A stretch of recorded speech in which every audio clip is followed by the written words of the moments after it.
નમસ્કાર વિદ્યાર્થી મિત્રો, કથારૂપ રામાયણની અંદર આજે આપણે બીજી સ્ટોરી સમજીશું. તો બાળકો, સંસ્કાર સે હી સંસ્કૃતિ કથારૂપ રામાયણની અંદર આપણને સારા એવા સંસ્કારોનું સિંચન કરવામાં આવે છે ભારતીય સેવા ટ્રસ્ટ મુજબ. હવે સૌથી પહેલી સ્ટોરી હતી એમાં જે વાલીઓ લૂંટારો હતો એના વિશે આપણે સમજ્યું હતું. હવે નારદ મુનિ છે એ વાલિયા લૂંટારાને ઉપદેશ આપે છે. એ બીજી સ્ટોરી આજે આપણે સમજીશું. બરોબર છે બાળકો? નારદજીનો એ તો ઉપદેશ. પોતાના પાપમાં સહભાગી થવા કોઈ જ તૈયાર નથી એ જાણીને વાલિયાને આઘાત લાગ્યો. શું લાગ્યો બાળકો? આઘાત લાગ્યો છે. વાલિયાને શું લાગે છે? આઘાત લાગે છે કે મેં મારા પરિવાર માટે જે કાંઈ લૂંટફાટ કરી, ચોરી કરી, લોકોને માર્યા, એ જે કાંઈ મેં કર્યું મારા બાળકોના ભરણ પોષણ માટે, મારી પત્નીના ભરણ પોષણ માટે, મેં આ જે કંઈ કાર્યો કરતો હતો હું એના માટે કરતો હતો.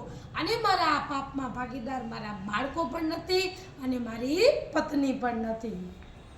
તે નિરાશ થઈ ગયો અને નારદ મુનિ પાસે આવ્યો. મુનિવર, તમે મારી આંખો ખોલી નાખી છે. બધા સુખના સાથી છે, પાપના ભાગીદાર થવા કોઈ તૈયાર નથી. મેં આજ સુધી બાળ બચ્ચા માટે અનેક નિર્દોષ લોકોને પ્રાણ લીધા. હવે મને પશ્ચાતાપ થાય છે. મુનિવર, આ ભયંકર પાપમાંથી છૂટવાનો મને માર્ગ બતાવો. બરોબર છે? વાલીઓ લૂંટારો નારદ મુનિ સામે પોતાની વ્યથા છે એ વ્યક્ત કરે છે કે મેં જે કાંઈ ખરાબ કાર્યો કર્યા છે, મેં જે કાંઈ પાપ કર્યા છે એ મારા બાળ બચ્ચા માટે કર્યા છે, મારી પત્ની માટે કર્યા છે. બરોબર છે કે એનું સારામાં સારું ભરણ પોષણ કરી શકું, એને સારું ખવડાવી શકું, એના માટે મેં કેટલાય નિર્દોષ લોકોને મારી નાખ્યા છે. હવે મારે પશ્ચાતાપ કરવું છે. શું કરવું છે? પશ્ચાતાપ કરવું છે. બરોબર છે? આ ભયંકર પાપમાંથી છૂટવાનો મને માર્ગ બતાવો. હું ગળા ડૂબ પાપમાં ખૂંચી ગયો છું. તમે જ મારા તારણહાર છો. બરોબર છે? વાલીઓ લૂંટારો છે એ નારદ મુનિને કહે છે કે તમે જ મારા તારણહાર છો. તમે મને આ પાપમાં, જે હું પાપના દલદલમાં ધીમે ધીમે ધીમે ધીમે ધીમે ખૂંચવા માંડ્યો છો અને ખૂંચી જ ગયો છું આખે આખો, એમાંથી તમે મને બહાર કાઢો. વાલિયાએ અંતકરણથી વિનંતી કરી. નારદ મુનિએ પ્રેમપૂર્વક આશ્વાસન આપતા કહ્યું, વાલિયા, હતાશ ન થા. તે કરેલા કુકર્મનો તને પશ્ચાતાપ થયો છે, એથી તારા પાપનો અડધો મેલ ધોવાઈ ગયો છે. બરોબર છે? નારદ મુનિ છે એ વાલિયા લૂંટારાને કહે છે કે વાલિયા, તે ખરેખર અંતકરણથી, મનથી, સાચા દિલથી, સાચા ભાવથી તે તારા પાપનો સ્વીકાર કર્યો છે કે તારાથી ભૂલો થઈ છે. તે તારા બાળકો માટે, તારી પત્ની માટે જે કાંઈ પાપ કર્યા છે, બરોબર, એ પાપનો અડધો મેલ ધોવાઈ ગયો છે અને તું આ પાપમાંથી બહાર નીકળી શકીશ.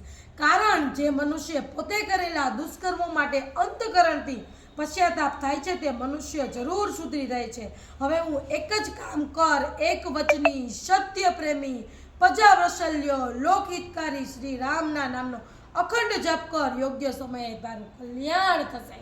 નારદ મુનિ વાલિયા લૂંટારાને કહે છે કે એક વચની, બરોબર છે, સત્યપ્રિય, પ્રજાવત્સલ્ય, લોકહિતકારી.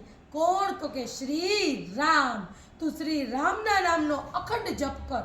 શું કર? અખંડ જપ કર. યોગ્ય સમયે તારું જરૂર જરૂર જરૂરથી કલ્યાણ થશે.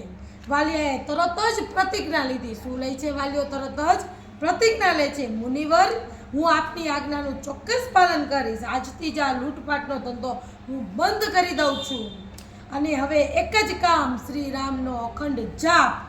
મુનિવર, હું આપનો ખૂબ ખૂબ આભારી છું. મુનિવર કહે છે તથાસ્તુ એમ કહીને વીણાના ઝંકારની સાથે નારાયણ નારાયણ બોલતા બોલતા નારદ મુનિ આગળ નીકળી જાય છે.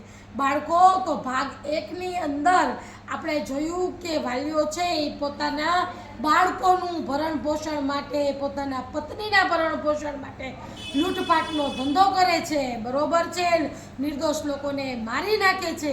ભાગ 2ની અંદર નારદ મુનિ છે એ વાલિયા લૂંટારાને ઉપદેશ આપે છે કે જો હવે તારે આ પાપના દલદલમાંથી બહાર નીકળવું છે તો તું શ્રી રામના નામનો જાપ કર. શ્રી રામ શ્રી રામ શ્રી રામ શ્રી રામ નામનો તું જાપ કર. ખરેખર યોગ્ય સમય આવશે ત્યારે ભગવાન તને તારા પાપમાંથી મુક્તિ અપાવશે.